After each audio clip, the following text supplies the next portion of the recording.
Let talk about one case study.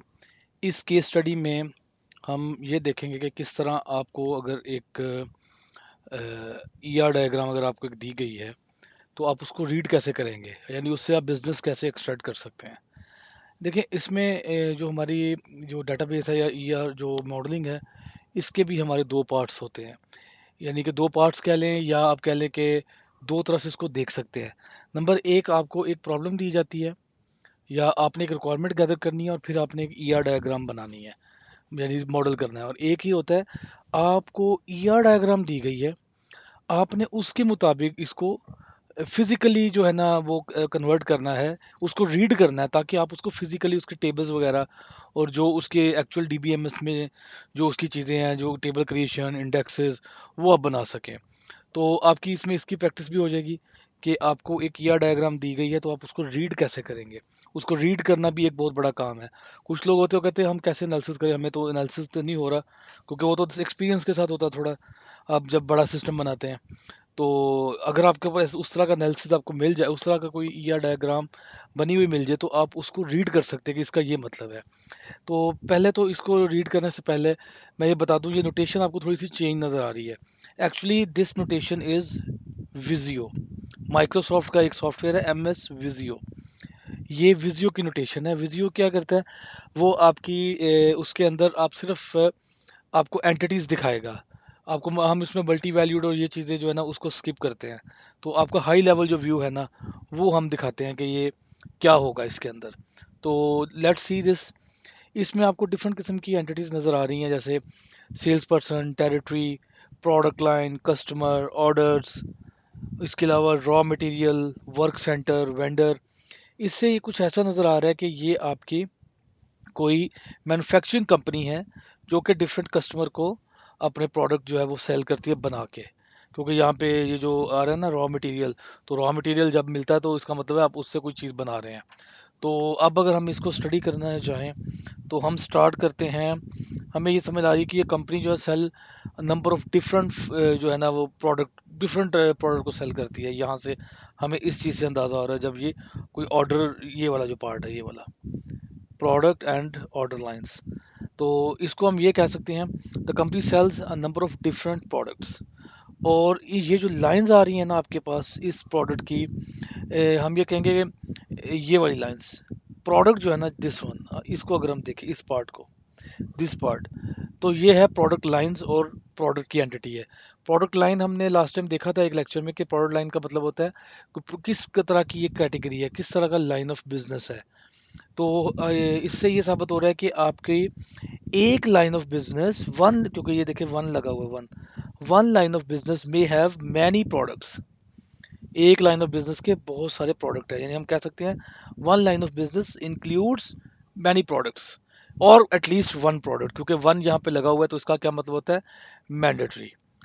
ठीक है, इसका मतलब मैंडेटरी होता है। सो अगर मैं इसको ट्रांसलेट करूँ तो ये बनेगा, द प्रोडक्ट लाइन में group any number of products but must group at least one.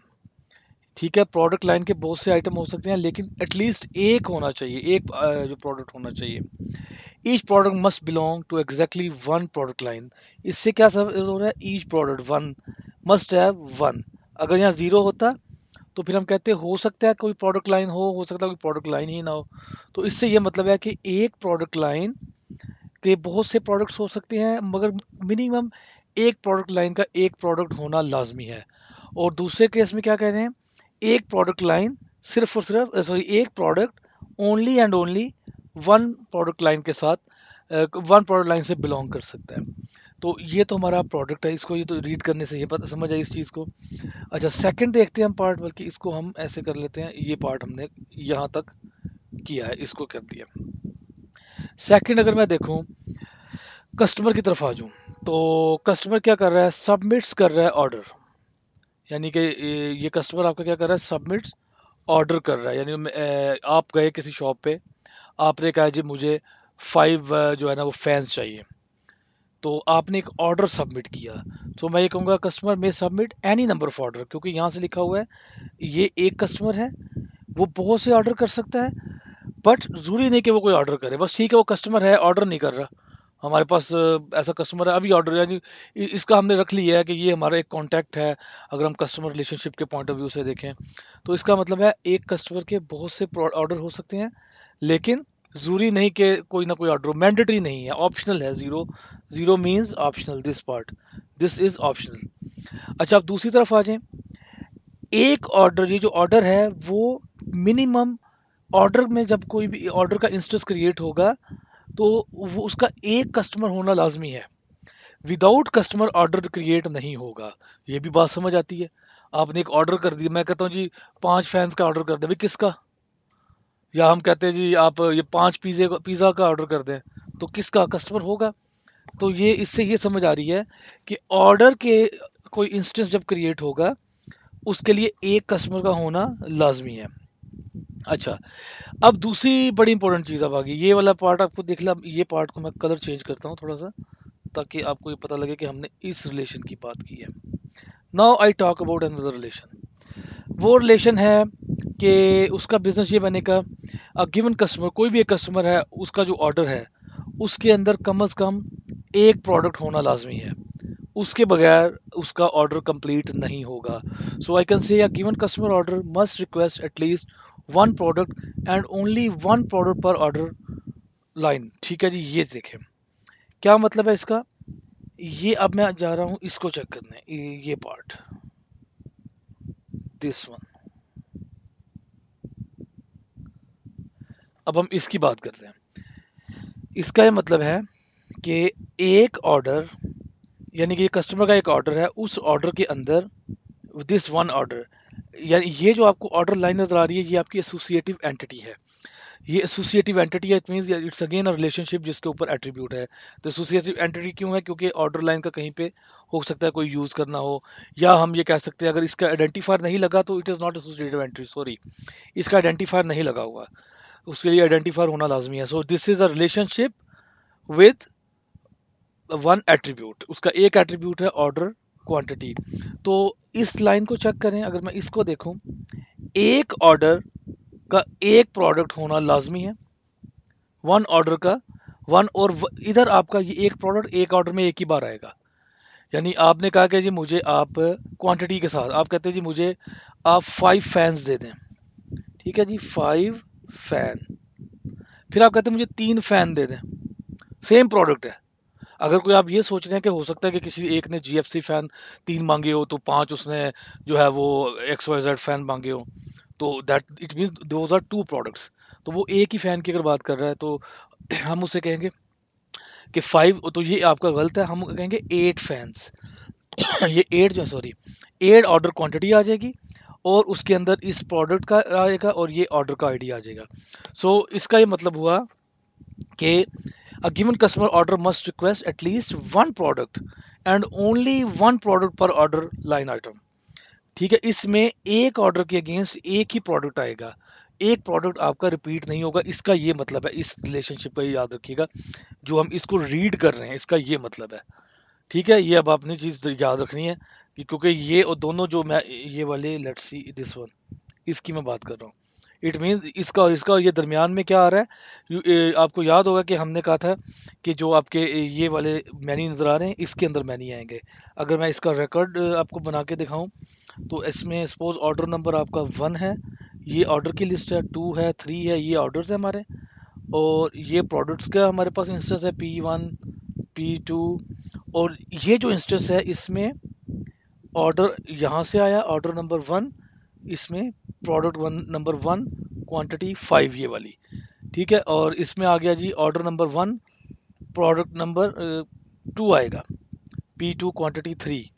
दूसरा प्रोडक्ट है, एक ही ऑर्डर में 2 प्रोडक्ट है, एक ही प्रोडक्ट ऑर्डर में एक प्रोडक्ट, वही प्रोडक्ट दोबारा रिपीट नहीं हो सकता।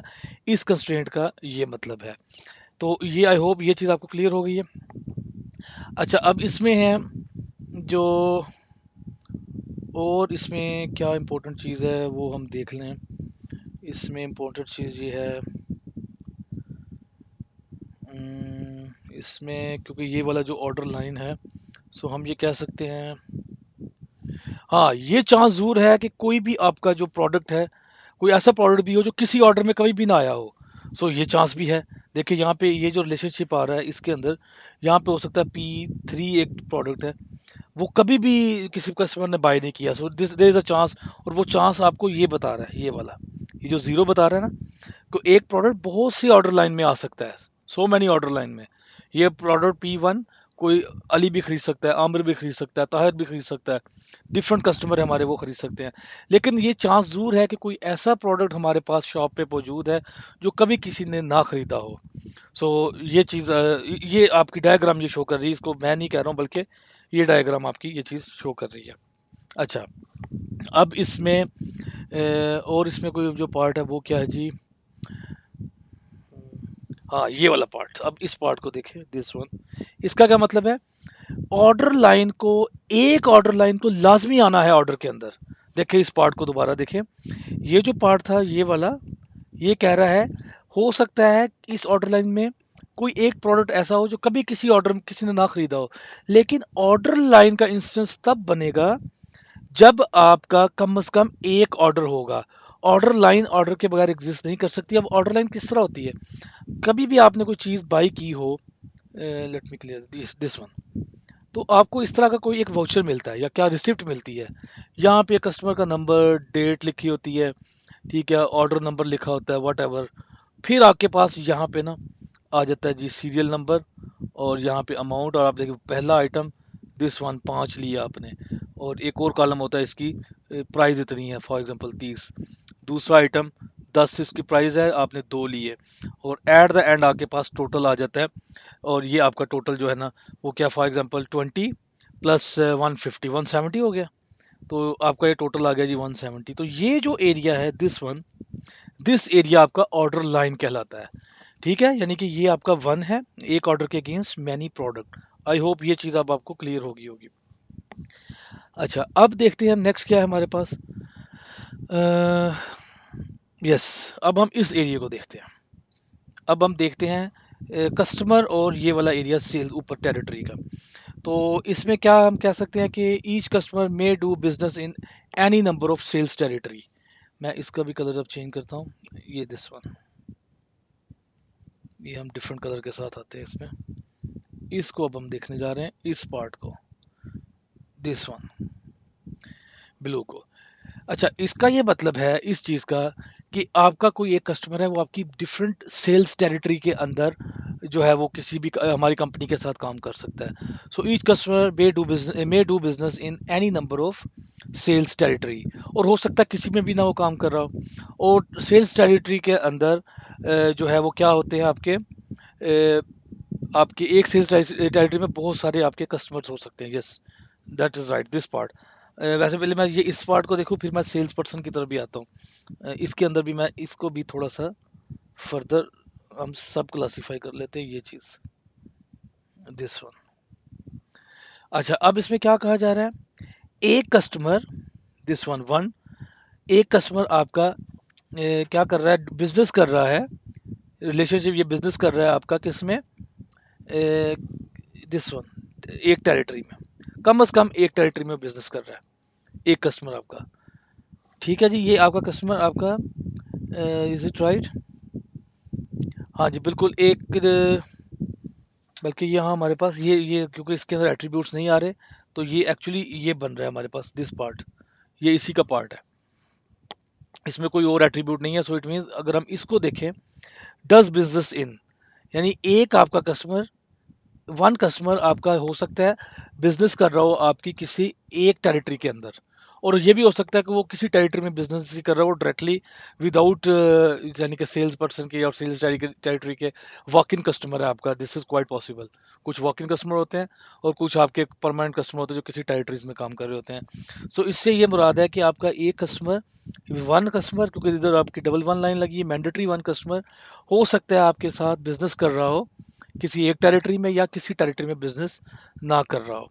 तो इसके बाद हम टेरिटरी की तरफ अगर आते हैं, तो यही सिचुएशन टेरिटरी के अंदर है। Territory has one two many customer, एक टेरिटरी में अगर अगर टेरिटरी एग्जिस्ट करती है तो उसमें हो सकता है एक कस्टमर हो या एक से ज़्यादा कस्टमर हो। दिस इज़ वैलिड थिंग कि अगर टेरिटरी एग्जिस्ट करेगी तो उसके अंदर क्वाइट पॉसिबल कि एक बिजनेस हो, मिनिमम एक होना चाहिए तो टेरिटरी एग्जिस्ट करेगी, वरना नहीं।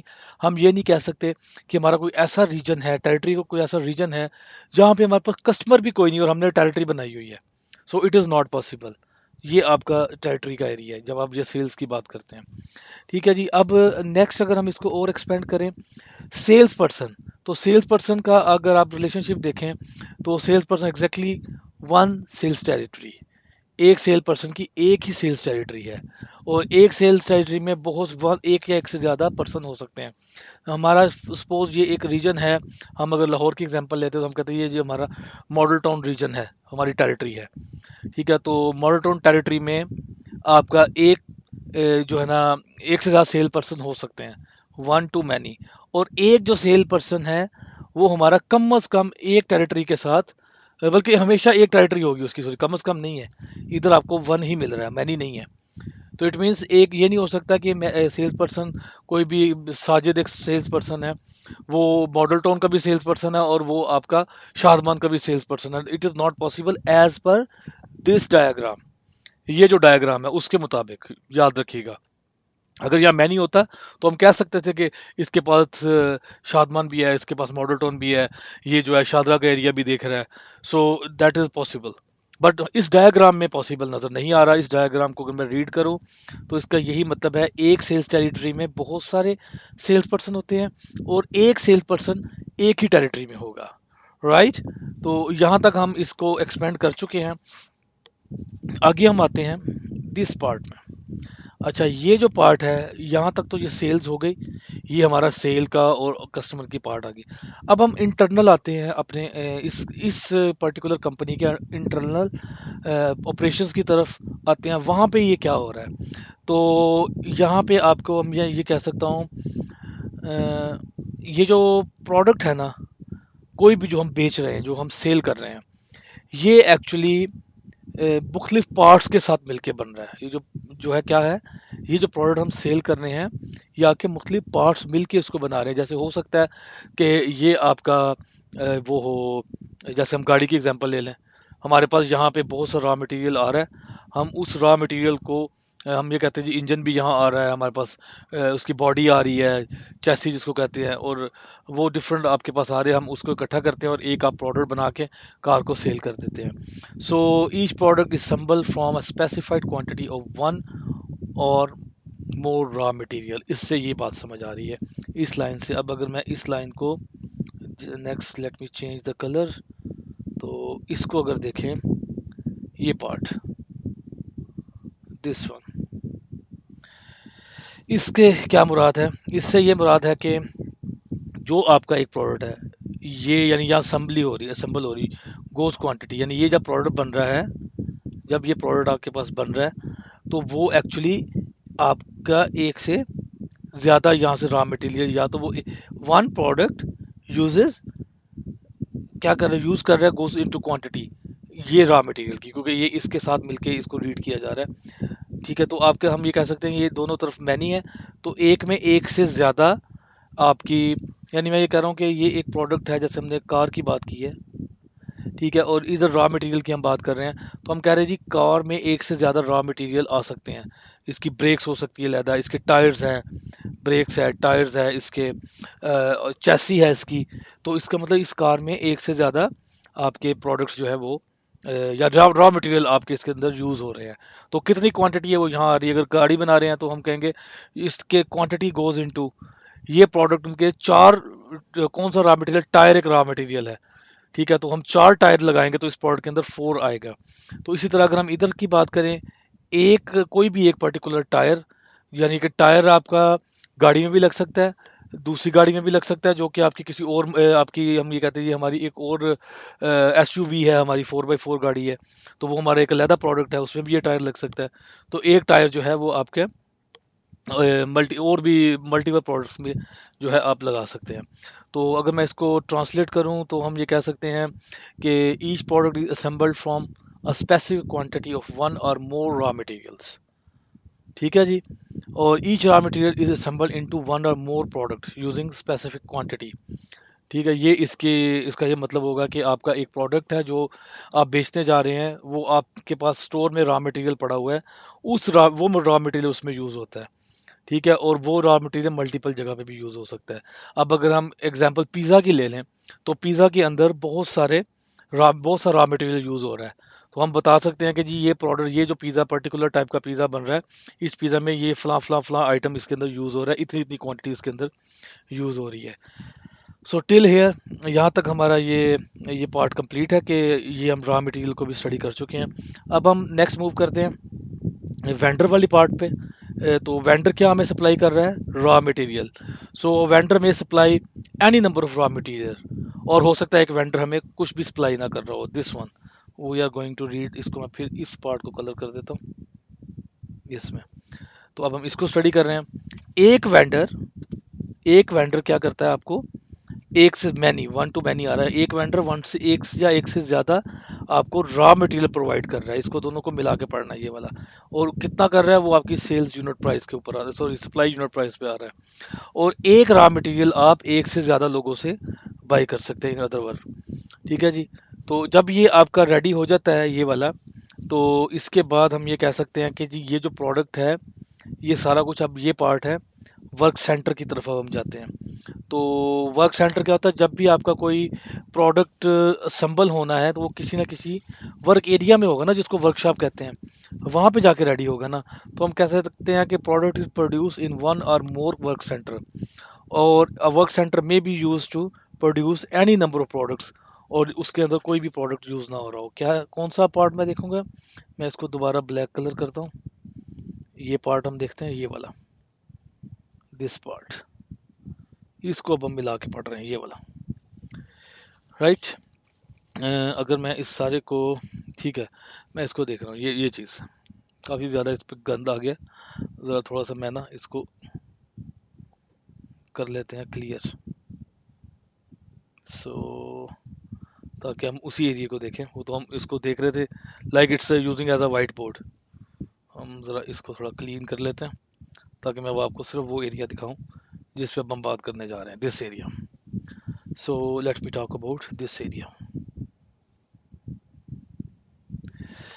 इस एरिया को देखिए, देखिए, जब एक प्रोडक्ट बन रहा है इस रॉ मटेरियल को यूज़ करते हुए, तो हम ये कह सकते हैं कि ये प्रोडक्ट आपके प्रोड्यूस हो रहा है किसी एक से ज़्यादा वर्क सेंटर में। क्यों? हमारे पास दो वर्क सेंटर हो सकता है, हम दोनों में कुछ प्रोडक्ट बन रहा हो। एक प्रोडक्ट आपका एक वर्क सेंटर ए में बन रहा है, एक बी में बन रहा है, और ये आपके वर्क सेंटर है। और एक वर्क सेंटर जिसमें कोई प्रोडक्ट नहीं बन रहा, this is also quite possible. तो ये हमारा, इससे अगर हम रीड करें this one, one product minimum वो एक वर्क सेंटर में बनेगा, दिस की वन टू मैनी। और एक वर्क सेंटर में हो सकता है कोई प्रोडक्ट ना बन रहा हो या बहुत से प्रोडक्ट बन रहे हो। तो ये हमारा वर्क सेंटर पार्ट है। अब हम एम्प्लॉय की तरफ आते हैं, लास्ट पार्ट है जिसको दो दो तरफ से हम देखेंगे। तो एक पार्ट में हम सिर्फ इतना देखेंगे, employ, an employ may have more than one skill. मैं एम्प्लॉय और स्किल की बात करूंगा, और हर एम्प्लॉय की जो है वो स्किल की, अगर स्किल, हाँ, इसमें दो पार्ट है। वन इज एम्प्लॉय, इसको मैं रीड करता हूँ इस चीज़ को। एक ये स्किल वाला पार्ट है और एक वर्क सेंटर वाला पार्ट है। तो हम ये कह सकते हैं तीन पार्ट है, बल्कि एक एम्प्लॉय का अपने आप के साथ भी पार्ट है। तो मैं स्किल को देखता हूँ, एक एम्प्लॉय है, one employ may have many skill or may not have any skill, इसका ये मतलब है। ठीक है, one employ may have many skill, and one employ same employ or any other employ may have no skill. एक बंदा है वो भी फ्रेश आया, उसकी कोई स्किल नहीं है, हमने कहा जी कोई स्किल नहीं है। अच्छा, स्किल, कोई भी एक स्किल, वो आपकी बहुत से एम्प्लॉय की वो स्किल हो सकती है। और हो सकता है हमारे पास कोई ऐसी स्किल भी अवेलेबल है जो किसी एम्प्लॉय की नहीं है, हम उसको देख रहे हैं कि जी कोई एम्प्लॉय इस स्किल का हमें बंदा चाहिए। ठीक है जी। तो ये हमें यहाँ से बात नजर समझ आ रही है, इस पार्ट को अगर आप सिर्फ देखें कि वन एम्प्लॉय, ये part this one employ may have one or zero और मैनी स्किल, और one skill may be like may be associated with the many employees or may not associate with any employee। अब इस तरफ आ जाएं, अगर मैं इसकी बात करूं, दिस वन, ये एरिया की अगर मैं बात करूं, दिस वन एम्प्लॉय वाला, तो हम ये कह सकते हैं एक employ works in one employ works in one work centre. एक एम्प्लॉय एक वर्क सेंटर में इसके मुताबिक काम कर रहा है। ठीक है। और no one not one, sorry sorry sorry, हम इसको देखेंगे, ये वाला, ये पार्ट। तो हम ये कहेंगे each employ may work in one or more work centre. एक एम्प्लॉय एक या एक से ज़्यादा, और हो सकता है किसी वर्क सेंटर में वो काम ना कर रहा हो। जो एम्प्लॉय वर्क सेंटर में काम नहीं कर रहा वो आपकी हो सकता मैनेजमेंट एम्प्लॉय होंगे, जो कि वर्क सेंटर में काम नहीं कर रहे बल्कि टॉप लेवल पे बैठे हुए फाइनेंस के बंदे हैं, प्रोक्योरमेंट के बंदे हैं, वो वर्क सेंटर पे नहीं काम कर रहे। तो ये हम कह सकते हैं कि each employ may work in one or more work centre. और एक वर्क सेंटर में अ, हम अगर इसको मैं देखूं, एक वर्क सेंटर में कम से कम एटलीस्ट वन एम्प्लॉय का होना लाजमी है। A work centre must have at least one employ working in that work centre. और एक से ज़्यादा भी हो सकते हैं, ये मैनी यही कह रहा है हमें, दिस मैनी। सो ये है कि एक वर्क सेंटर में, अब इसको आप सिंपल देखें ना, एक वर्क सेंटर है उसके अंदर एक बंदा तो नहीं काम करेगा, हमारे पास 100 एम्प्लॉय हैं तो 100 वर्क सेंटर थोड़ी होंगे। तो इससे ये मुराद है एक वर्क सेंटर में बहुत से एम्प्लॉयज़ जो है वो काम कर सकते हैं। ठीक है जी। तो ये हमारा है। हाँ, अब ये पार्ट रह गया लास्ट, एम्प्लॉय वाला, ये रिकर्सिव रिलेशनशिप वाला। इसको देखें, रिकर्सिव को, only look into this part, ये वाला। इसमें क्या है जी, दिस इज वेरी इंटरेस्टिंग। देखें, एक एम्प्लॉय का एक सुपरवाइजर होगा। ठीक है। आप कहीं काम करने गए, आपका एक टीम लीड है या एक सुपरवाइजर है आपका। और जो मैनेजर खुद है या उसका कोई सुपरवाइजर नहीं। तो इट इज़ क्वाइट पॉसिबल। देखिए अब ये आप इसको रीड करने की कोशिश करें ना, ये आपको वन नज़र आ रहा है। It is quite possible one employee has zero और मैनी एम्प्लॉयज उसके अंडर जो काम कर रहे हो, सुपरवाइज। एक एम्प्लॉय सुपरवाइज करता है, या हो सकता है किसी को सुपरवाइज ना कर रहा हो या बहुत से एम्प्लॉयज को सुपरवाइज कर रहा हो। और दूसरी तरफ अगर आप बात करें, एक यदि जो सुपरवाइज बाई हो रहा है, हो सकता है एक एम्प्लॉय को कोई एक बंदा सुपरवाइज कर रहा है या उसको कोई बंदा सुपरवाइज नहीं कर रहा। ठीक है जी। जैसे आपका टीम लीड है जो टॉप लेवल पे बैठा हुआ है, उसको कोई मैनेज नहीं कर रहा, वो एक है और उसके ऊपर कोई उसका मैनेजर नहीं है, टॉप लेवल है। लेकिन अगर आप हैं, आप उसके अंडर काम कर रहे हैं, आपका एक और फ्रेंड, एक और कोलीग उसके अंडर काम कर रहा है, तो हमें ये बात समझ आ रही है कि ये जो एक एम्प्लॉय है, ये आप एक से ज़्यादा बंदों को उसके अंडर सुपरवाइज हो रहे हैं। तो आई होप ये आपको केस स्टडी क्लियर होगी होगी। तो इस केस स्टडी का आपको एक इंटरेस्टिंग बात बताता हूँ। मुख्तलिफ यूनिवर्सिटीज़ में जो प्रोजेक्ट्स कुछ ऐसे आते हैं जो कि होते एक्चुअली सेम नेचर के हैं, लेकिन उसके बिजनेस लाइन में बिजनेस डिफरेंट होता है। सब में ये केस स्टडी काम आ सकती है। जैसे आज देखा होगा, कईयों को प्रोडक्ट मिला होता है, आपने ऑनलाइन जो है ना वो शॉपिंग का प्रोडक्ट बनाना है। किसको मिला होता है, आपने ऑनलाइन बुटीक बनानी है। किसी को मिला होता है प्रोजेक्ट कि आपने ऑनलाइन जो है ना व्हीकल सेल करनी है। तो एक्चुअली ये सारा कुछ सेम है। आपको इससे क्या कंसर्न है कि ये क्या है प्रोडक्ट, तो वो वही चीज़ आ रही है। तो वो आपके अंदर उसमें थोड़े से एक दो और टेबल्स ऐड हो जाएंगे, और उसके बाद आपका वो उसके यानी कि रिक्वायरमेंट को ये फुलफिल करता है। तो I hope you must enjoyed this case study. अच्छा, ये केस स्टडी आई कहाँ से है, अगर आपने फर्दर इसके बारे में पढ़ना हो तो जेफरी ए हॉफर की बुक है। ठीक है। आपको 10th एडिशन, 11th एडिशन, 12 13 कोई भी एडिशन मिल जाए तो वहाँ पे आपको एक केस स्टडी मिल जाएगी। वैसे ये गूगल ड्राइव के ऊपर अपलोडेड है, इस वीडियो के नीचे भी इसका डिस्क्रिप्शन अवेलेबल है, कहाँ पे ये अवेलेबल है। तो आप इसको वहाँ से फर्दर इसको स्टडी कर सकते हैं इस क्लिप के साथ। ठीक है जी, let move to our next topic.